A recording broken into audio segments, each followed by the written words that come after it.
আল্লাহ বলছেন, শোনো, যখন তোমার মা বাবা তোমার বৃদ্ধ বয়সে তোমার কাছে পৌঁছবে, কোরআন কারীমের 15 নম্বর পারা 17 নম্বর সূরা বনী ইসরাইল 23 নম্বর আয়াত আল্লাহ শিখায়া দিচ্ছেন, ইম্মা ইয়াবলুগান্না ইনদাকাল কিবারা আহাদুহুমা আও কিলাহুমা ফালা তাকুল লাহুমা উফফিন ওয়ালা তানহারহুমা। আল্লাহ তাআলা শিখায়া দিচ্ছেন, বান্দা গোলাম, তোমার মা বাবার দুইজন কিংবা একজন যদি বৃদ্ধ বয়সে তোমার কাছে উপনীত হয়, তাহলে তোমরা সাবধান, বৃদ্ধ বয়সে মা বাবার সাথে মেজাজ খিটখিটিয়ে কথা বলবা না, চোখ রাঙিয়ে কথা বলা যাবে না, তাদের সামনে ধমকের সুরে কথা বলা যাবে না। আল্লাহ শিখায়া দিলেন, ওয়ালা তাকুল লাহুমা উফ।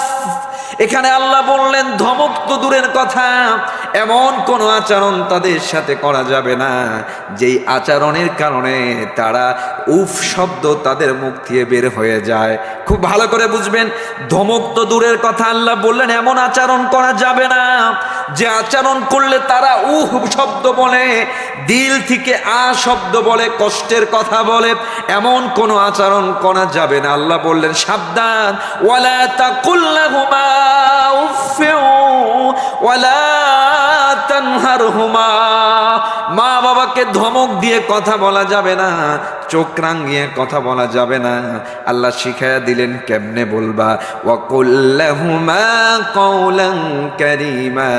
আল্লাহ বলেন মা বাবার সাথে নম্র আচরণে, ভদ্রতার সাথে, সভ্যতার সাথে কথা বলবা।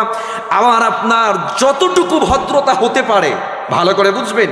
আপনারা দেখেছেন কিনা জানি না, বাংলাদেশেই, আমাদের দেশেই যারা আর্ম ফোর্সে চাকরি করেন, আর্ম ফোর্সে যারা আর্মি কিংবা এই যারা প্রশাসন লেভেলে জব করে, তারা একটু, যারা বস লেভেল থাকে, তারা ভুল বলুক, রাইট বলুক আর রং বলুক, যখন অর্ডার দেয় সাথে সাথে একদম হাত উঁচু করে সেলুট একটা মেরে ইয়েস স্যার বলতে বলতে জবান দিয়ে থুতু বের হয়ে যায়, ইয়েস স্যার বলতে বলতে অবস্থা খারাপ হয়ে যায়। আমাদের দেশে আমাদের যারা চাকরি করি, বস কিংবা আরো যারা আছে, এরা ভুল বলুক, সঠিক বলুক আর যাই বলুক, আমরা তাদের সাথে সর্বোচ্চ ভালো আচরণ করি না? মানুষ করে, কিন্তু আমার আপনার ভালো আচরণে সর্বোচ্চ ভালো আচরণ পাওয়ার যোগ্য হলেন আমার আপনার মা বাবা।